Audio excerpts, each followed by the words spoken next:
Running 7,000 নিলেন 6,000। আর বাজিকারগুলো? বাজিকারগুলো ভাই 700 টাকা জোড়া। বাজিকারগুলো হলে 700 করে জোড়া। বেঙ্গলি প্রিন্স এগুলো 800 600। 800 600। জি ভাই। 600 কোনটা আর 800 কোনটা? 600 নিয়ে লাল ঠোঁট। লাল ঠোঁট আর 800? ভাই কালো ঠোঁট 600, লাল ঠোঁট 800। ডায়মন্ড আপ জি 1600। জামা এটা 3500। 3500।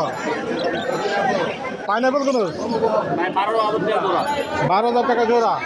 6,000 টাকা জোড়া ভাই। 6,000 টাকা জোড়া। 22,000 টাকা ভাই গিরে। 22,000 টাকা গেরে। এটা রানিং ডিম বাচ্চা করা, কথা বলে, দুটোই কথা বলে, মিঠু বলতে পারে। দুইটাই কথা বলতে পারে? বলে টাকা বেরো। কথা না বলতে বলতে টাকা বেরোয়। দাম চাচ্ছেন কত? 10,000 টাকা। ছোট পাখিগুলো ভাই এনে 3500, 3,000, 2500 টাকা জোড়া আছে ভাই। এটা